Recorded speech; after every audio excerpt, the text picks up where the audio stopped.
a gente entende o oposto daquilo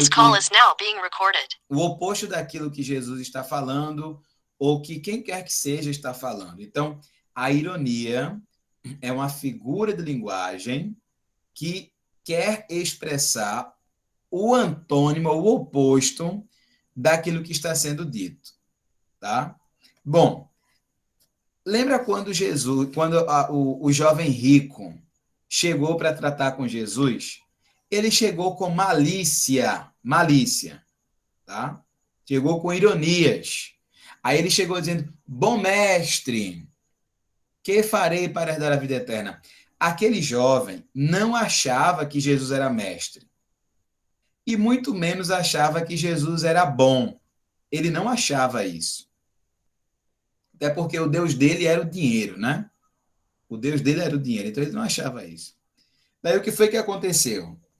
Ele chegou para Jesus e disse: bom mestre, que farei para herdar a vida eterna? Jesus percebeu a ironia dele e disse assim: olha, você está me chamando de bom, isso é da boca para fora. Na sua cabeça, eu não sou bom. Na sua cabeça, só existe um que é bom, que é Deus. E você não me entende como Deus, logo eu não sou bom. Você está mentindo. A resposta de Jesus foi essa, quando ele disse assim: por que me chamas de bom? Não há um só que é bom, que é Deus. É o que você acha, não é o que você pensa? Que só Deus é bom e que eu não sou Deus? Ok, irmã Lilian, seja bem-vinda, Pai Senhor. Então, ele foi com ironia para Jesus. Ele foi com ironia. Por isso a resposta dura da parte de Cristo. Foi uma resposta muito dura, tá? Mas a dureza da resposta de Jesus não impediu o amor dele, né? A Bíblia diz que Cristo moveu-se de íntima compaixão e disse: amou aqueles, e o amou, é o que a Bíblia diz, e o amou, e disse: falta-te alguma coisa. Né? Então, ali nós temos uma clara demonstração da ironia daquele jovem rico para com o nosso Senhor Jesus Cristo. Abra sua Bíblia, por favor, em Oséias. Oséias, a gente tem um texto aqui muito interessante que eu quero compartilhar com vocês, tratando sobre essa questão das figuras de linguagens, tá? Oséias. Deixa eu só comentar uma coisinha aqui de início. Existe um problema grande quando as pessoas vão tentar interpretar o livro de Oséias.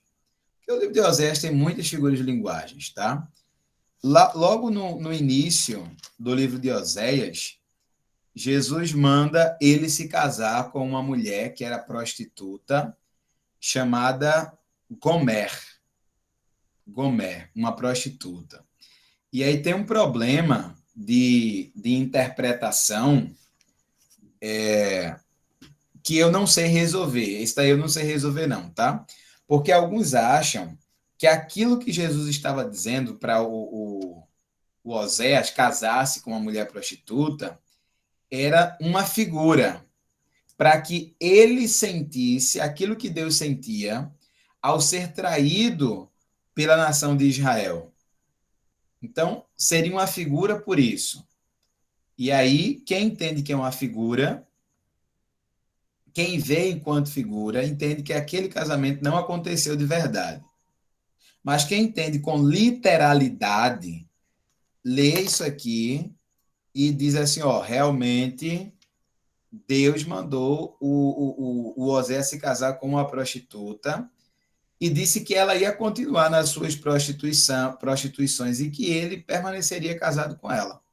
Para mostrar o quê? O amor dele para com os israelitas. Então, fica no ar se era realmente algo literal ou se era figurado. Tá? Mas é um problema grave isso aqui. Bom, mas vamos ao texto que eu quero ler com vocês. Oséias capítulo 14 e versículo 5. A imagem está travando aqui.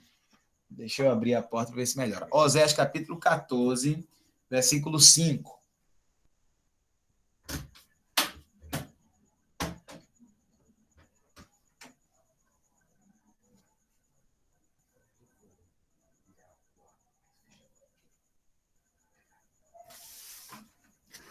Alguém pode ler, por favor?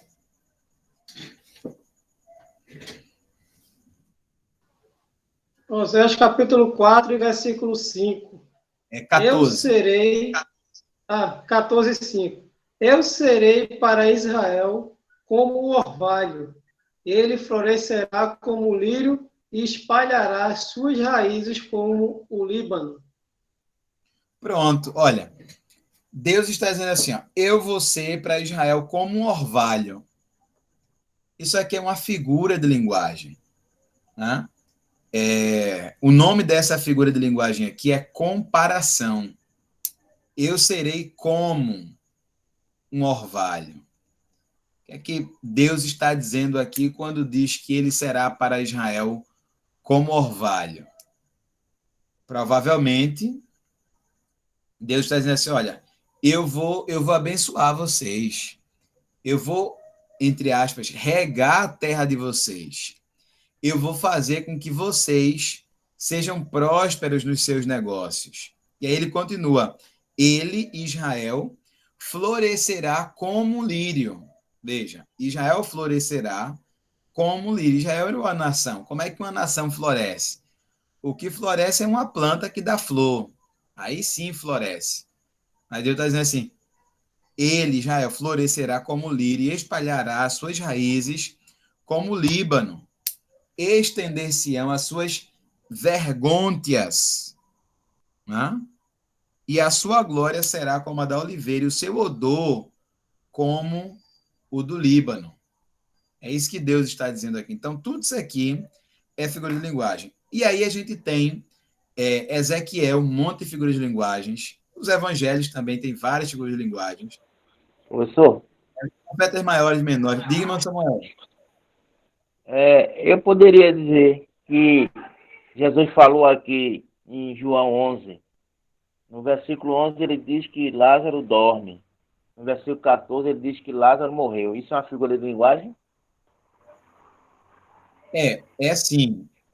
Na verdade, é um recurso linguístico, uma figura de linguagem, um recurso linguístico chamado eufemismo. Quando ele disse que Lázaro dorme, tá? É um eufemismo, é uma expressão. Imagine que uma pessoa quer dizer que a outra pessoa morreu. Aí a gente diz assim, descansou no Senhor. Ao invés de dizer, fulaninho morreu, a gente diz, descansou no Senhor, ou dormiu no Senhor. Ou seja, é uma expressão atenuada. A gente diz o que quer dizer, só que de uma maneira atenuada. Isso é um eufemismo. É também uma figura de linguagem, tá? Uma figura de Ô, linguagem. Então, professor, ô, diga, professor, irmã. nessa figura de linguagem que o senhor falou, que assim, do lírio, né? Aí nesse versículo demonstra quão precioso será para Deus o povo restaurado, né? Isso Deus quer dizer mais ou menos isso, né? Exato. Ele está falando aqui sobre a restauração de Israel. O fato de que Israel se arrependeria, se voltaria para ele e que a bênção dele estaria sobre os seus filhos, né? Os filhos de Israel. É isso, tem a ver com a restauração. Professor, Samuel. me tira essa outra dúvida. Será que eu estou certo quando Jesus diz aqui, no versículo 11, que Lázaro dorme, e no 14 ele diz que morreu? É porque os discípulos não entenderam? É isso que a Bíblia diz, né, irmão Samuel? Não está claro aí na Bíblia. Eu acho que nesse capítulo 11, Jesus é claro. Quando Jesus diz assim, Lázaro está dormindo, parece-me mesmo que os discípulos não tinham entendido, de maneira que Jesus precisou deixar a figura de linguagem de lado, o eufemismo de lado, e ser claro na sua afirmação. Lázaro está morto. Acho que é Literal, isso. né? literal. Mas quando ele disse Lázaro dorme, ele não estava querendo dizer que Lázaro estava cochilando, como já já vou fazer, porque eu estou muito cansado. É porque existia, né, professor, entre os dois povos, alguns que diziam assim, dorme como morreu, e alguns que diziam morreu como morrer mesmo. Então, alguns ficaram assim, será que ele está dizendo dorme de dormir, ou será que ele está dizendo dorme de morreu? Aí, para tirar a dúvida, o Senhor disse, não, morreu mesmo. Mas foi isso. Os discípulos ficaram na dúvida. É isso que diz, ó. 11:11 de João. Assim falou e depois disse-lhe, Lázaro, o nosso amigo, dorme, mas vou despertá-lo do sono. Ou seja, nosso amigo dorme, mas vou despertá-lo do sono. Aí os discípulos disseram, Senhor, se dorme, está salvo. Ou seja, se ele dorme, está tudo bem. Se ele está dormindo, está tranquilo. Né? Aí Jesus disse claramente, versículo 14. Então Jesus disse claramente, Lázaro está morto. Entendeu? Então, eles não tinham entendido que de fato Lázaro tinha morrido, embora tenha sido isso que Jesus disse, a partir de uma figura de linguagem chamada eufemismo, que a gente usa. Nós estamos habituados a usar essa figura de linguagem chamada de eufemismo, tá? Se vocês forem lembrando outras figuras de linguagem, vocês vão lembrar um monte, vocês vão lembrar um monte aí, se começarem a pensar. Porque na Bíblia está assim, ó, cheia de figuras. Apocalipse, então, não vou nem mexer de tanta figura que tem ali. Compreende? Mas eu gosto muito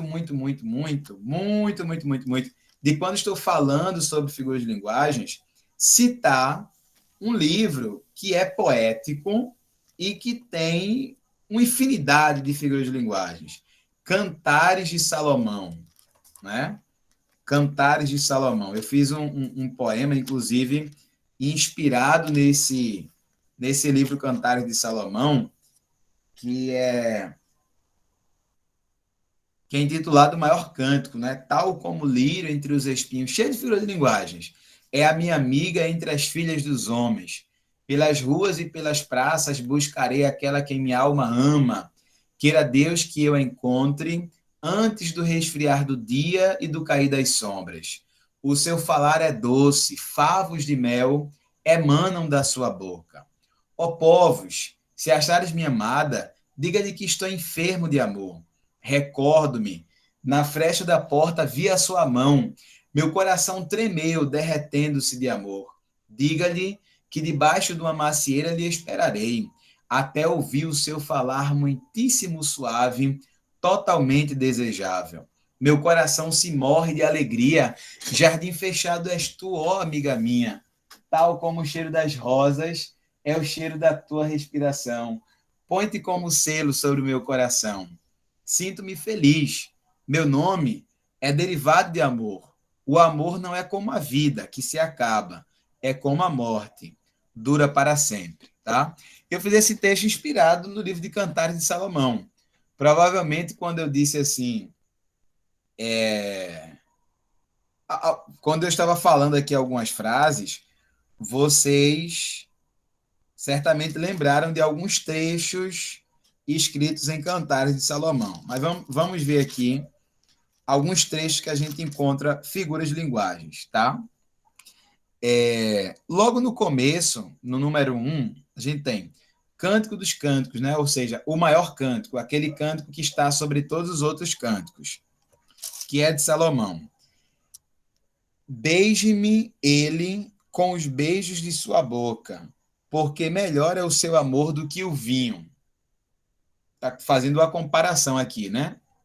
Do amor dele com o vinho, ou seja, prazeroso, algo que dá prazer, algo que é saboroso, é bom.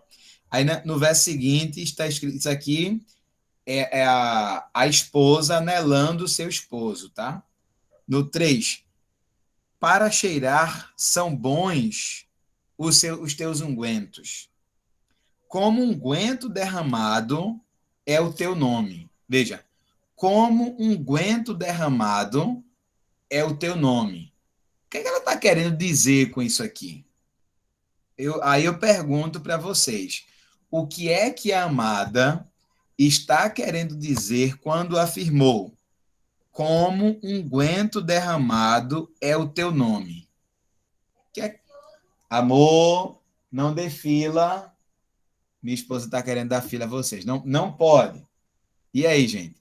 O que é que ela está querendo dizer aqui? Como unguento derramado é o teu Eu, nome.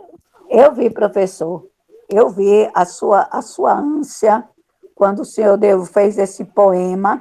Aí a sua amada chegou, o senhor olhou, deu de Foi. relance assim aquele olhar, e Eu ela aproveitei. assim começou a sorrir, e eu vi que houve uma troca de olhar, mas não podia ser total, e eu daqui observando,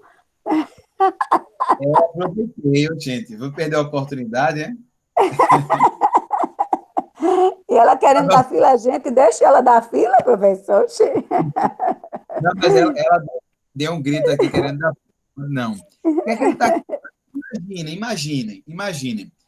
O Eu, que. eu, eu creio que assim como um unguento, quando é derramado, no caso do casamento, né, que se abria e se derramava ali na câmara o unguento, e que todas as pessoas só sentiam o cheiro, é a mesma coisa. Está falando que o seu amado é como este unguento derramado, quer dizer, ele vem exalando o cheiro de longe.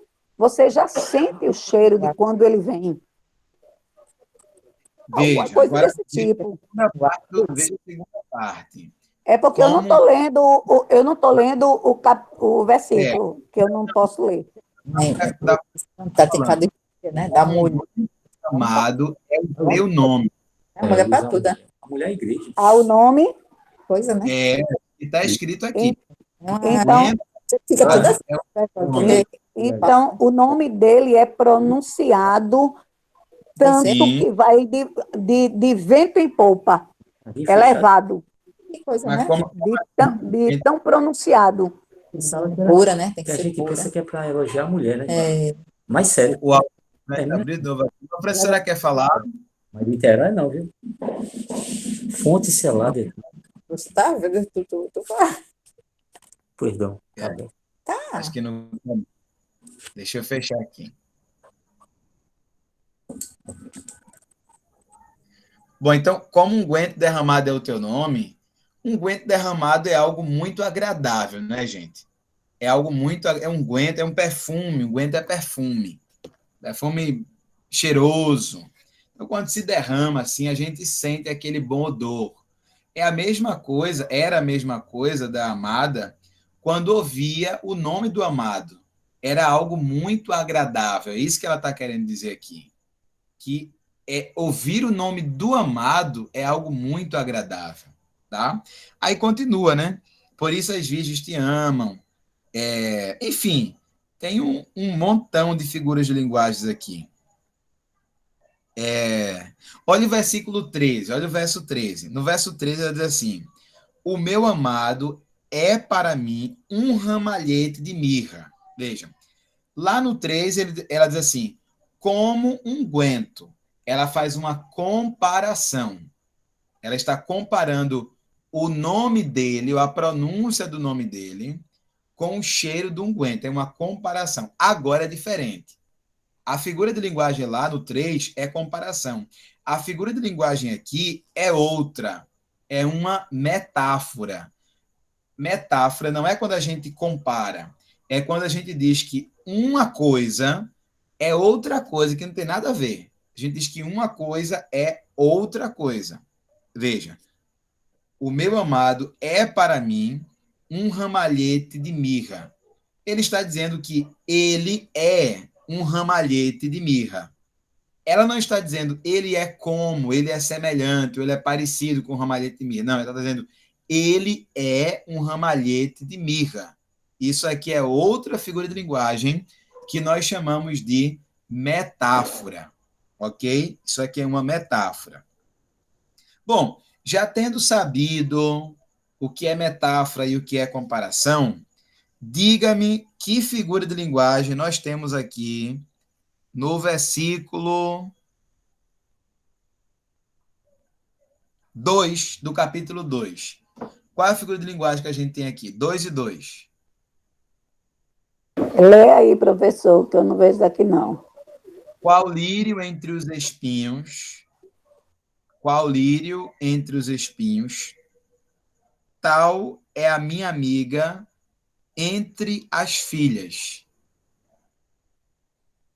Comparação. Comparação. Quando ele usa a expressão assim, qual, é assim, ó, Toda vez que se usar com, qual, algo que vai fazer uma semelhança de uma coisa a outra, então vai ser justamente essa. Eita, eu esqueci agora. Essa figura de linguagem de comparação. Quando disser afirmativo de uma coisa, sendo outra, mas afirmativo, é uma metáfora. Exato, é uma metáfora. Muito bem. Deixa eu ver outra aqui. Pronto. Vou perguntar agora ao nosso irmão Samuel, viu? Agora é pergunta direcionada para o nosso irmão Samuel. Irmão Samuel, verso 4 e o 12, 4 e 12. No 4 e 12, a gente tem uma metáfora ou uma comparação, irmão Samuel? Deixa eu analisar aqui, viu, professor? Analise, analise. 4:12, é? 4 e 12.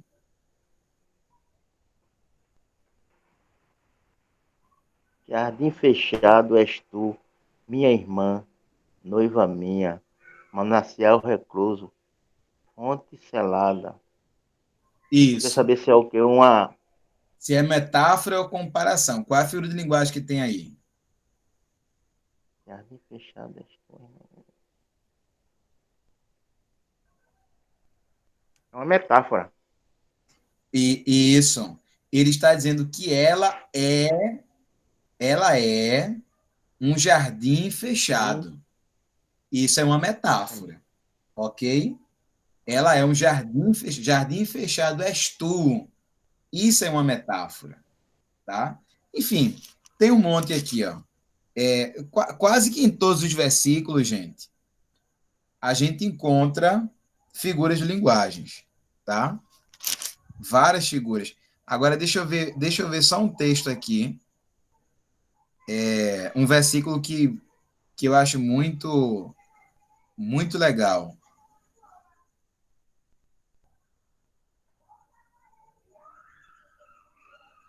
Ó, no 8 e 6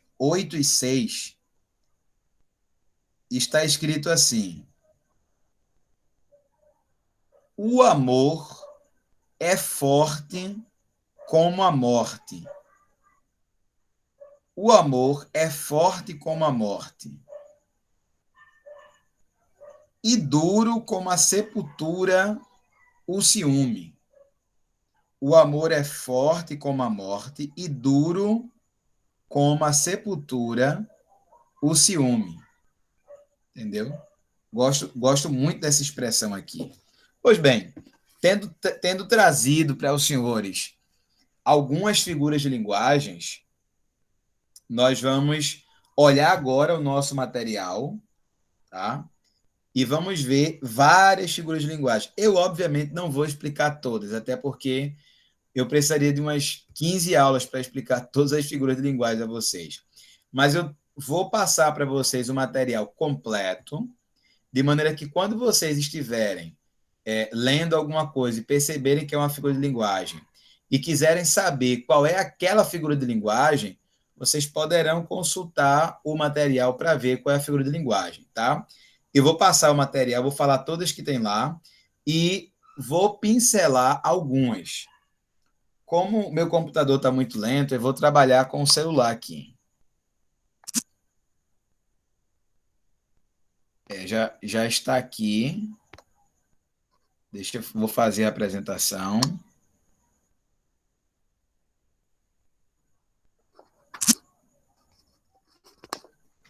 Agora vocês estão vendo a minha tela.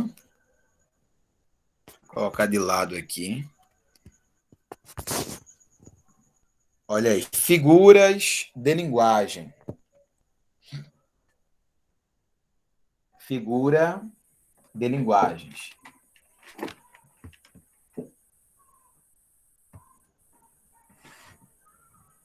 No computador, eu abri a minha imagem. Se vocês quiserem, quer dizer, não abriu ainda, mas vai abrir daqui a alguns minutos, tá? Mas eu já abri aqui. De maneira que vocês poderão também ver a mim, se optarem aí, claro. Olha lá. Figura de linguagem, definição, né? São recursos que tornam as mensagens que emitimos mais expressivas. Subdividem-se em figuras de palavras, figuras de pensamento, figuras de construção e figuras de sons. Então, as figuras de linguagens são divididas em 4 grandes blocos: as figuras de palavras, as figuras de pensamento, figuras de construção e figuras de sons, né? Olhem aqui, essa parte inicial é só para a gente ver algumas figuras, mas eu já falei, já dei exemplo para vocês, tá? Vamos direto para as figuras de palavras. Metáfora. Metáfora é uma figura de palavra. Figura de palavras consiste na substituição de uma palavra por outra, isto é, no emprego figurado simbólico, seja por uma relação mais próxima de continuidade, seja por uma associação ou comparação, uma similaridade, tá? Esses dois conceitos básicos, continuidade e similaridade, permitem-nos reconhecer 2 tipos de figuras de palavras: a metáfora e a metonímia. Aí a gente tem aqui, ó. Veja, o material está todo estruturado desse jeito. Primeiro a gente tem a definição, né? Tem o nome da figura de linguagem, depois a definição. Metáfora. A metáfora consiste em utilizar uma palavra ou uma expressão em lugar de outra, sem que haja uma relação real, mas em virtude da circunstância de que o nosso espírito as associa e depreende entre elas certas semelhanças, né? É importante notar que a metáfora tem um caráter subjetivo e momentâneo. Se a metáfora se cristalizar, ou seja, se tornar uma coisa normal, corriqueira, ela deixa de ser metáfora e passa a ser outra figura de linguagem que nós chamamos de catacrese. Tá? Daqui a pouco a gente vê como é que se apresenta. Agora foi que apareceu uma imagem aqui para mim. Como é que se apresenta essa imagem chamada de catacrese, tá? É o que ocorre, por exemplo, com a expressão pé de alface. Pé de alface é uma coisa que a gente usa, né? Mas, na verdade, não é um pé. Perna de mesa. Todo mundo chama aquele troço que tem embaixo da mesa de perna da mesa. E a gente não sabe nem outra expressão para aquilo. Alguém sabe outra expressão para pé de mesa? Eu não sei. Eu só conheço por pé de mesa. Conhece? Não, sei não. Não, na verdade, se cristalizou, ou seja, foi uma metáfora que se cristalizou e nós agora só chamamos de pé de mesa, ou seja, deixou de ser metáfora, passou a ser catacrese. É a mesma coisa que braço de cadeira. Isso aqui não é braço de fato, tem um nome técnico que a gente nem sabe qual é. Por quê? Porque a gente usa essa metáfora cristalizada que, portanto, é uma catacrese. Tá? Toda metáfora é uma espécie de comparação implícita em que o elemento comparativo não aparece, até porque não se está falando sobre aquele elemento comparativo. Vamos lá. Seus olhos são como luzes brilhantes. Isso aqui, ó, seus olhos são como luzes brilhantes. Aqui, a gente não tem uma metáfora, aqui a gente tem uma comparação. Seus olhos são como luzes brilhantes. Isso, eu dizer, seus olhos são luzes brilhantes é diferente. Veja, seus olhos são como luzes brilhantes, é uma comparação, é uma figura de linguagem chamada de comparação, tá? E outra coisa, eu dizer essa outra frase que está embaixo. Seus olhos são luzes brilhantes. Eu estou dizendo que uma coisa é outra coisa que não tem nada a ver. Isso é metáfora. E aí a gente tem exemplos de metáfora, e aqui a gente chega em metonímia. O que é uma metonímia? Metonímia consiste em empregar um termo no lugar de outro, ou seja, parecido com a metáfora até aqui, né? Havendo entre ambos estreita afinidade ou relação de sentido. A diferença entre metáfora e a metonímia é que, no caso da metonímia, existe uma relação estreita sobre as duas coisas que estão sendo faladas. Veja, o que é que tem a ver os olhos com luzes brilhantes? Não tem nada a ver. Agora, se eu disser assim, ó, gosto de ler Machado de Assis. Ninguém está lendo Machado de Assis. A gente lê os livros, as obras literárias do Machado de Assis. As obras críticas, a fortuna crítica do Machado de Assis. É isso que a gente lê. Quando a gente diz assim, gosta de ler Machado de Assis, nós estamos usando uma expressão, Machado de Assis, como sendo as obras literárias dele, de Machado de Assis. Ou seja, existe uma relação óbvia entre o autor e a obra, mas o autor não é a obra. Portanto, isso aqui é uma metonímia, tá? Outra coisa, Edison ilumina o mundo. Edison aqui é referente a Thomas Edison, ou seja, o criador da lâmpada, enfim, da lâmpada, né? Thomas Edison. Então, há uma relação entre o Edison e a lâmpada. E aí eu substituo o inventor pela coisa inventada. Eu substituo a coisa inventada pelo inventor. E aí eu digo Edison ilumina o mundo. Isso é uma metonímia, tá? Bom, a gente tem outros exemplos aqui, vários exemplos, né? Esse aqui é dentro, o número 3 é dentro do universo religioso. Não te afastes da cruz. Né? Quando a gente diz isso, nós estamos dizendo, não se afaste de Cristo, ou não se afaste da religião, não se afaste de Deus. É isso que a gente está dizendo. Ou seja, existe uma relação direta entre Deus, Jesus, religião, existe uma relação direta. Então, isso aqui é uma metonímia. E por aí vai. Vários exemplos aqui de metonímia. Tá? Aí a gente tem catacrese, que é outra figura. Nem vou explicar, mas enfim, vocês vão ver aqui. Perífrase, outra figura. Sinestesia, essa aqui eu quero explicar. Sinestesia, gente, é uma mistura é a mistura de percepções sensoriais. O que é isso? Sabe quando a gente diz assim, o cheiro doce do perfume, ou o cheiro do teu perfume é doce? Isso é uma sinestesia, tá? Porque eu estou relacionando cheiro, que é percebido pelo olfato, com paladar doce. Como é que eu digo cheiro doce?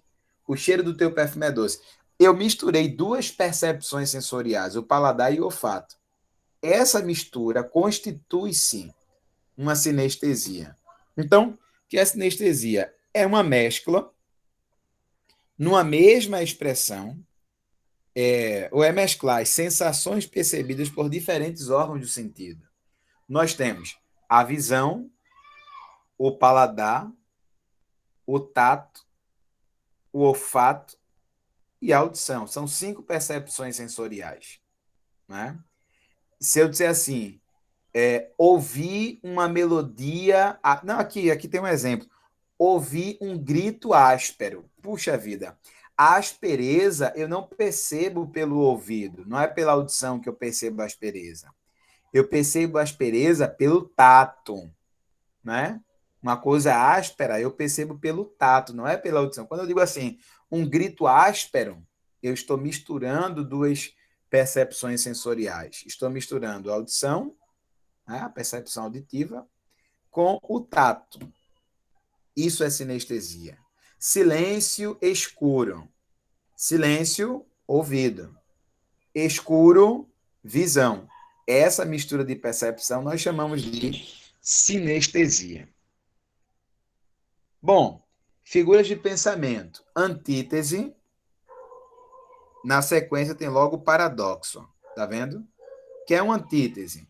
Tanto antítese como paradoxo são figuras de linguagens que expressam oposição, tá? Só que uma é uma oposição impossível e outra é uma oposição possível. Vou explicar. Se eu disser assim, deixa eu lembrar aqui de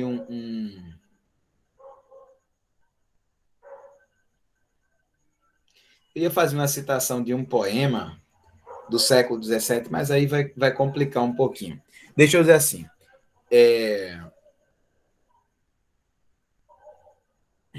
Exemplo de dois irmãos que estão aqui. Vou pegar aqui o Saulo e o nosso irmão Haroldo. Saulo e Haroldo. Eu digo assim, Saulo é gordo, Haroldo é magro. Saulo é gordo, Haroldo é magro. Eu estou usando a expressão gordo e magro. Isso é uma antítese. Eu estou dizendo que uma pessoa é gorda e outra pessoa é magra. Isso é uma antítese, tá? Então, quando eu falo tudo, nada, alto, baixo, gordo, magro, belo, grotesco, santo, profano, não é? Eu estou usando uma figura de linguagem chamada de antítese. Alguém lembra na Bíblia? Bom, só vamos ver a definição aqui, os exemplos. Consiste na utilização de dois termos que contrastam entre si. Ocorre quando há uma aproximação de palavras ou expressões de sentidos opostos. O contraste que se estabelece serve essencialmente para dar uma ênfase aos conceitos envolvidos que não se conseguiriam com a exposição isoladas do mesmo. Tá? Quando digo assim, o mito e o nada, que é tudo. O mito, desculpe-me, o mito é o nada, que é tudo. O corpo é grande e a alma é pequena. Veja, o corpo, uma coisa, é grande, a alma é outra coisa, é pequena. Quando o muro separa, uma ponte une, ou seja, separar e unir. São coisas opostas, dentro da mesma construção linguística. Isso é uma antítese. Alguém lembra na Bíblia alguma antítese?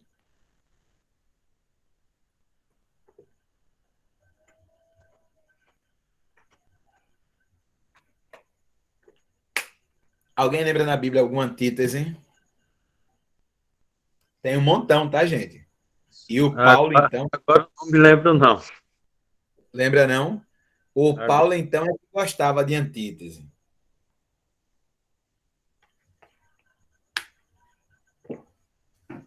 Olha lá. Nem a morte, nem a vida. Lembrou? Qual o livro? Qual o livro e o capítulo? Romanos 8:32. Olha aí, esse Haroldo é Bíblia, viu? Esse Haroldo é Bíblia. Deus te abençoe. É oração e Bíblia o homem, rapaz. É completo. Passei o vale, viu? No monte não, passei o vale, estou chegando ainda aqui, estou devagarinho para chegar no monte. Passei pelo vale, fui caluniar, cheguei a ser alvo de... Não tem essa daí? Excelente, pastor. Olha, já estou curado. Amém, graças a Deus. O apóstolo Paulo, gente, amava antíteses. Nossa, ele... Muita antítese. Olha lá. Eita, é aqui. Começando aqui no 31, né? Se Deus é por nós, quem será contra nós? Ou seja, alguém que é por e alguém que é contra. Deus é por nós, quem pode ser contra nós? Eu tenho alguém que é por e alguém que é contra. Isso é uma antítese, tá? Isso aqui é uma antítese. Aí ele diz, versículo 38, nem a morte, nem a vida, nem os anjos, nem os principados, ou seja, nem os anjos bons, nem os anjos maus, não é? Nem o presente, nem o porvir. O porvir, ou seja, o futuro é diferente do presente, é o antônimo do presente, né? Nem a altura, nem a profundidade. A altura é para cima, profundidade é para... Enfim, várias figuras de linguagem aqui, chamada de antítese, tá? Lembra, Jesus, vocês vão lembrar essa daqui. Jesus falou uma parábola em que ele falava sobre duas pessoas opostas, que nem é parábola, mas, enfim, a gente lê como parábola. Vocês lembram? O rico e Lázaro. E perfeito, perfeito. Era um rico e um pobre, né? O rico, na sua pompa, morreu, e o pobre, na sua miserabilidade, morreu. Você tem ali o rico e tem o pobre. O rico era o senhor lá, né? E o Lázaro era o pobre. Então, aquilo ali, a gente tem uma figura de linguagem, tá? Bom, a gente podia lembrar um monte aqui, mas vamos para o paradoxo. Paradoxo também tem palavras opostas. No entanto, essas oposições são impossíveis. Por exemplo, se eu disser assim, eu sou um gordo magro. Como é possível eu ser um gordo magro? Ou eu sou gordo ou eu sou magro. Ou seja, quando eu digo eu sou um gordo magro, isso é um paradoxo, tá? Isso é um paradoxo. Um dos poemas mais famosos do Camões tem um monte de paradoxos. Deixa eu lembrar o poema aqui. Lembrei. Ele diz assim: amor é fogo que arde sem se ver. É ferida que dói e não se sente. É um contentamento descontente. É dor que desatina sem doer. Veja, ele vai definindo o amor. Ele diz assim: amor é fogo que arde sem se ver. Puxa vida, se é um fogo está ardendo, tem que ser visto. Se ninguém pode ver, não é fogo e logo não arde. Ou seja, aquilo é um paradoxo, não é? É ferida que dói e não se sente. Puxa, se não se sente, não dói. Não tem como doer e não sentir, né? Ali é um paradoxo. É um contentamento descontente. Ou seja, é uma alegria triste. Como é possível isso? Uma alegria ser triste. Ele diz, é um contentamento descontente. Não pode, gente. Isso é paradoxo. Tá? Paradoxo. Eufemismo. Gente, o meu computador travou aqui. Vocês estão me ouvindo pelo celular legal aí? Sim, estamos lhe ouvindo. Ok, obrigado. Chegou Professor. Professor, me tire uma dúvida. Eu levantei a mãozinha aqui. Desculpe, irmã Giane, diga. Olha, e segundo Timóteo, certo, 4, 7, diz assim: combati o bom combate, acabei a carreira, guardei a fé. Isso quer dizer... É porque eu me lembrei dessa palavra, nesse sentido de dizer, isso é o que o senhor está falando. Se é uma figura de linguagem, seria... Sim, uma figura de linguagem. Olhe. Me diga, porque sempre em velório o pessoal diz isso. Não vejo aqui como uma figura, não, mas deixa eu... Leia de novo, por favor.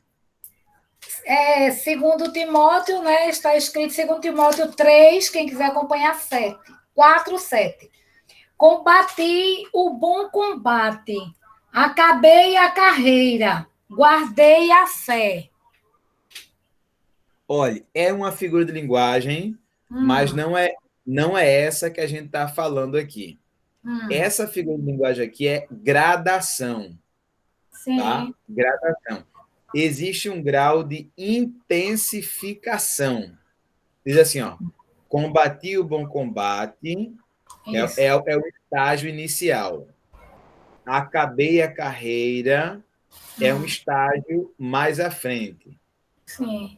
Quando ele diz assim, guardei a fé, é algo eterno. O combate dura um tempo. Isso. O combate dura um tempo. Ele acaba. E aí chega a morte. Depois da morte... Acabou a carreira. Depois da morte, a fé continua.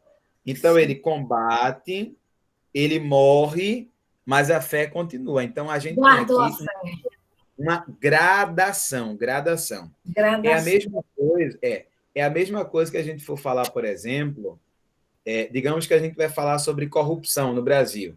A gente diz assim, existe corrupção em municípios, em estados e no país. É uma gradação. Eu começo do pequeno e vou para o grande. Se eu disser o contrário, existe corrupção no país, nos estados e nas prefeituras. É também uma gradação. Uma gradação, nesse caso, regressiva. Mas é uma gradação chamada de figura de linguagem, sim. Tá? Ok, Mangiane? Ok. Teve outro irmão querendo falar. Antes do irmão Samuel, teve outra pessoa querendo falar. Irmão Samuel também quer falar, eu vi aqui. Irmão Samuel, pode falar. Não surgiu outro? Professor, veja mesmo, a gente escuta sempre essa frase, um morto-vivo. Isso é um paradoxo. É um paradoxo. Porque o morto está morto. Se está vivo, não está morto. Se está morto, não está vivo. É um paradoxo, sim. Perfeita a sua fala, viu? É um paradoxo. Olha o eufemismo aí que o senhor estava falando lá de Lázaro. O eufemismo. Foi o senhor que falou de eufemismo, não foi, irmão Samuel? Foi. Pronto. Eu vou só falar eufemismo aqui e vou ouvir o Saulo. Veja, eufemismo. Consiste em empregar uma expressão mais suave, mais nobre ou menos agressiva para comunicar alguma coisa áspera, desagradável ou chocante. Tá? Então, veja, depois de muito sofrimento, entregou a alma ao Senhor, ou seja, morreu. Ao invés da pessoa dizer, depois de muito sofrimento, morreu, a palavra morreu é tão pesada, então entregou a alma ao Senhor. Tá? O prefeito ficou rico por meios ilícitos, ou seja, o prefeito ficou rico porque é ladrão, porque roubou. Para a pessoa não dizer porque roubou, porque é ladrão, aí usa um eufemismo, por meios ilícitos. Né? Fernando faltou com a verdade. É a mesma coisa que Fernando mentiu, mas aí faltou com a verdade é um tema mais estilizado, mais agradável, enfim, mais nobre. Tá? Isso é eufemismo. É a suavização de algo que é pesado, chocante, desagradável, áspero, enfim. Diga lá, Saulo. O senhor está falando tanto em política, aí o político que ele é corrupto, ele diz assim, eu nunca roubei e nem voltarei a roubar. Daí já é um paradoxo, né? Aí é uma grande contradição, né? É um problema grave num dos elementos da comunicação, que é a coerência. Há uma incoerência clara na fala dele. Né? Eu nunca roubei, nunca voltarei a roubar. Misericórdia. Eu Olha aí nunca a ironia. e voltarei a roubar. Olha o problema. Olha a ironia aí, que eu já comentei com vocês. Hipérbole. Hipérbole, gente, é o exagero, tá? Hipérbole é o exagero. Oi? Fazer uma hipérbole. Salmo 139. 139, é? Parece que Vamos lá. Pode ler. Vou ler rápido. Ao Salmo, já Pronto, cheguei. achei aí. Deixa eu só ler essas hipérboles aqui. Ó. Hipérbole é uma expressão Exagerado. intencionalmente exagerada, com o intuito de realçar uma ideia. Tá? Faria isso milhões de vezes se fosse preciso. Poxa, ninguém vai fazer nada milhões de vezes. Está se exagerando aqui, porque, enfim, para mostrar que faria e faria de novo. É isso. Mas vamos para a Bíblia, que eu gosto dela. Diga lá, irmão Haroldo. Peraí, deixa eu ver, Sabes. Eu vou chegar rápido. Pronto, procure aí que eu vou citar uma hipérbole aqui na Bíblia. Tá? Chegaram para Jesus, acho que foi Pedro, chegou para Jesus e perguntou assim: Senhor, quantas vezes eu devo perdoar? 7 vezes por dia? Às vezes assim, não, 70 vezes 7. Isso é uma hipérbole. Tá? Porque 70 vezes 7 é 7 vezes 7, 49. São 490 vezes por dia. Como é que uma pessoa pode ser capaz de perdoar 490 vezes por dia? Ele vai passar o dia todo dizendo: te perdoo, te perdoo, te perdoo, te perdoo, te perdoo. Não existe isso. Ou seja, é uma hipérbole.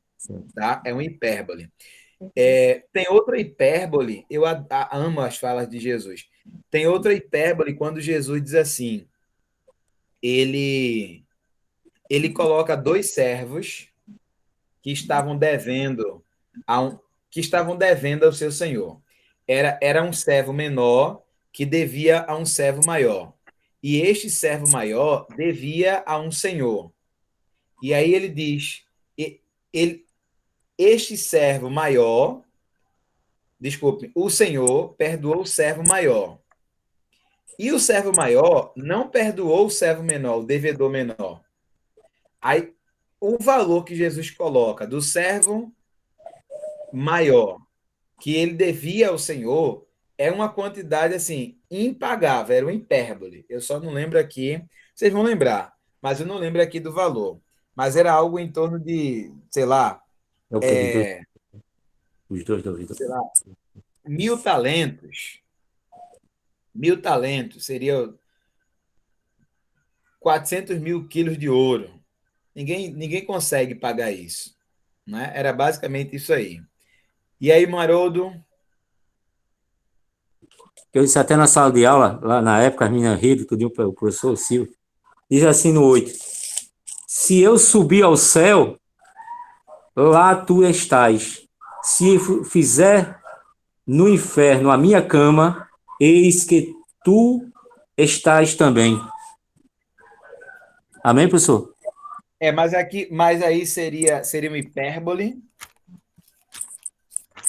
Se subir ao céu, lá tu estás. Se eu descer ao inferno, a minha cama, eis que tu ali estás também. Ele falou de altura e profundidade, né? Foi Pronto, mas aí não é hipérbole, meu santo. Não? Aí é uma antítese. Bom que... É uma antítese. Ok? É uma antítese. Aí a gente tem prosopopeia, que é a mesma coisa de personificação. Isso aqui é muito legal também. Apóstolo.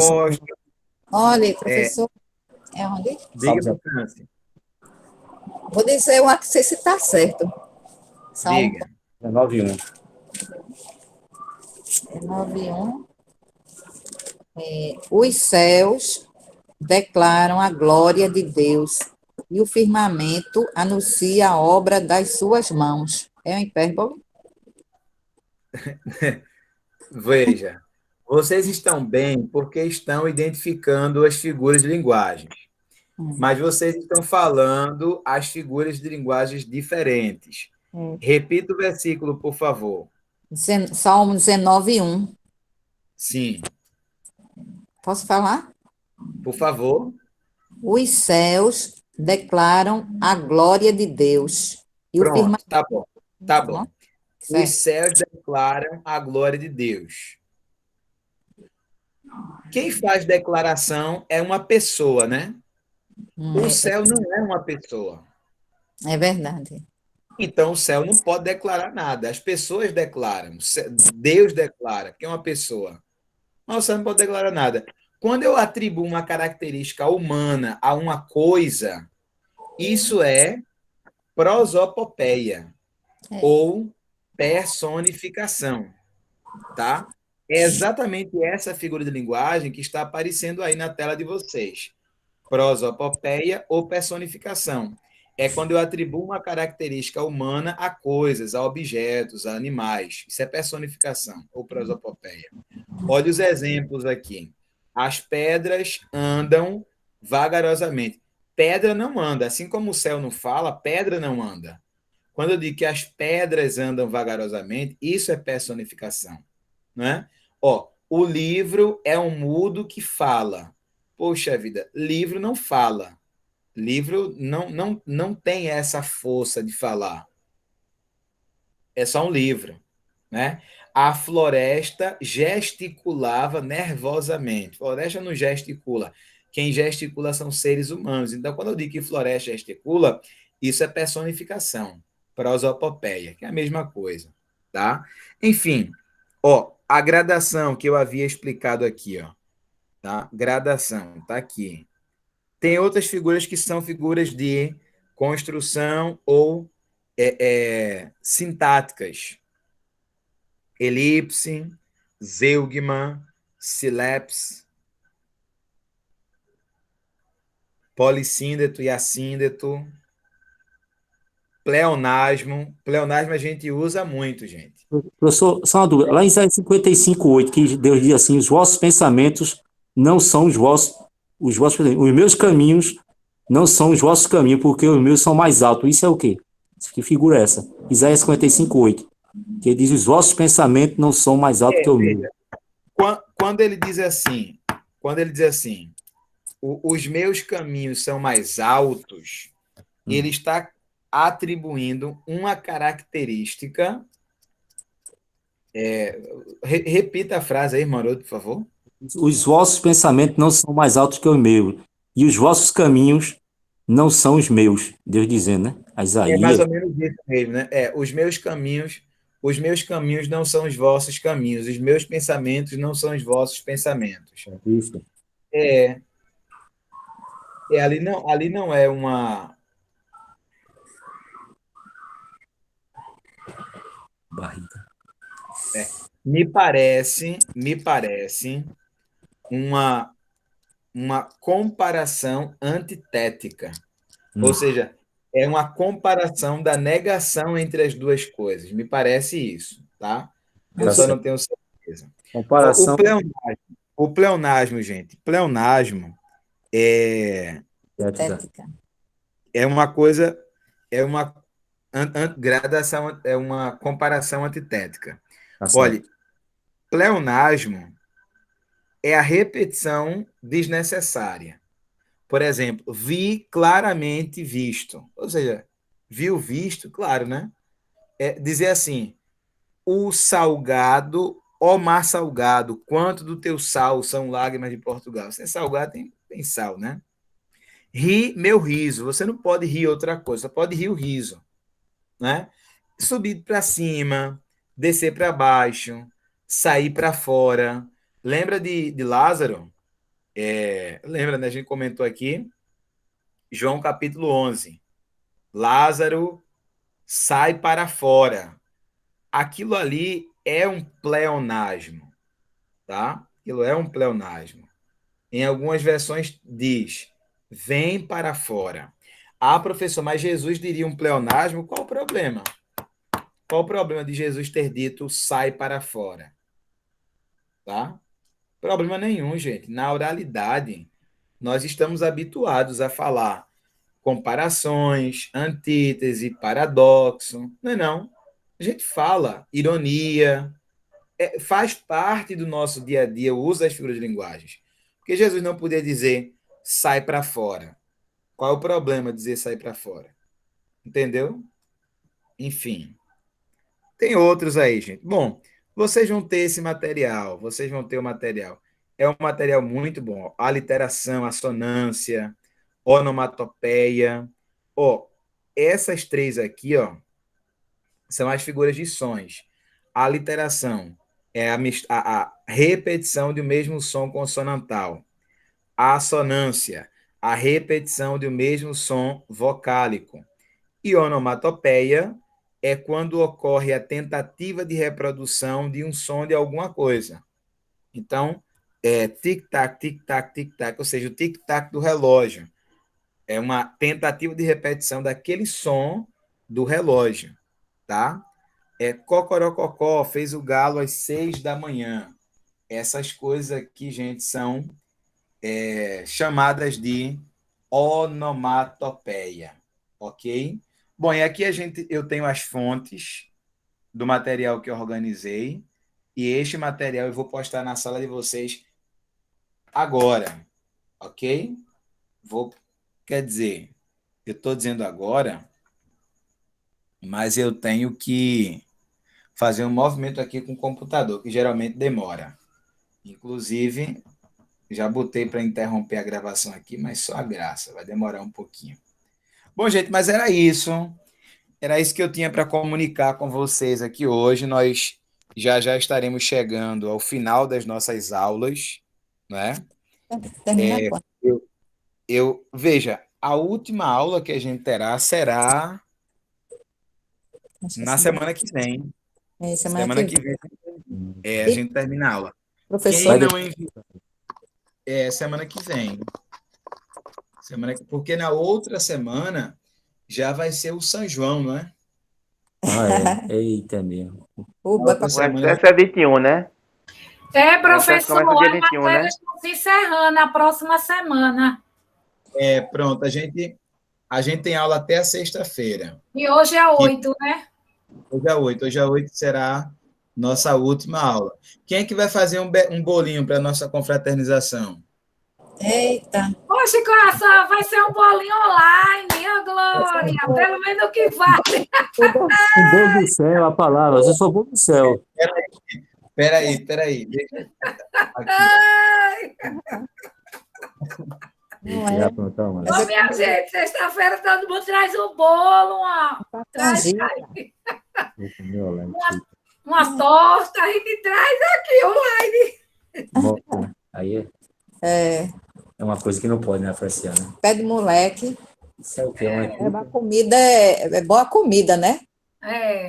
Que é boa. Eu faço pé de moleque. Eu vi a mulher dizendo... Olha aí, o bolo, professor já trouxe o bolo. Tá fazendo inveja a gente, Tá né? fazendo inveja a gente, né, professor? Tá tudo com fome aqui. Ó, sua esposa preparou, não foi? Foi surpresa, viu? Rapaz, foi. É porque amanhã é o dia do namorado. Nada, menina. Ele foi que fez surpresa para o dia dos namorados. Ó. Pro dia do namorado amanhã. Já ganhou hoje. Olha. Ô, Glória. Olha, Vem cantar em Salomão. a aula foi gravada, pelo menos essa boa parte da aula, né, eu consegui gravar. Eu acho que eu ainda estou gravando, está gravando ainda, mas eu já apertei aqui para interromper a gravação e faz tempo. Mas não interrompeu ainda não. Acho que vai interromper agora. Isso, gente. Semana que vem a gente está junto aqui. Tá? A semana que vem vai ser uma coisinha só para a gente aparar as arestas. Quem não entregou algum trabalho ainda, entregue. Porque eu já vou procurar fechar as nossas aulas. Faltando professor para entregar. Olha, eu precisaria dar uma olhada na tabela. O computador travou aqui de novo.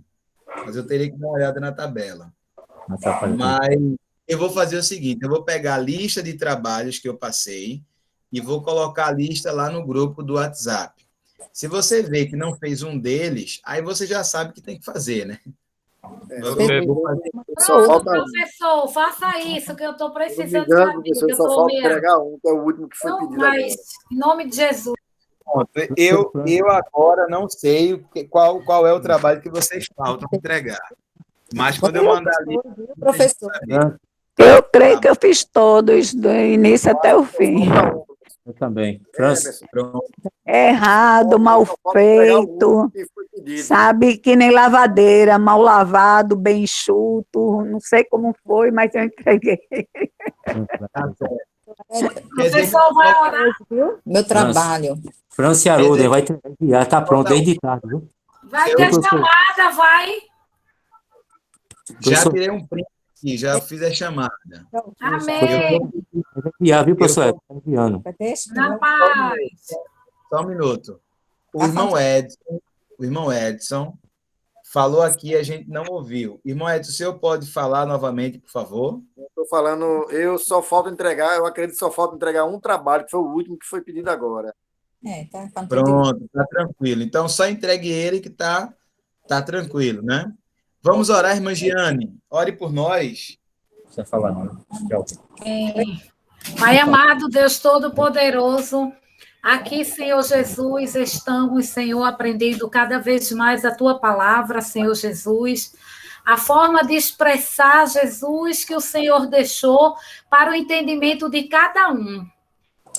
Senhor Jesus, abençoa cada um que aqui está, Senhor Jesus, abençoa a sua família, Senhor Jesus, livre a família de todos, Senhor Jesus, do mal. Pai amado, Deus Todo-Poderoso, nos capacita, Senhor Jesus, para a gente ir fazer a Tua vontade, não a nossa.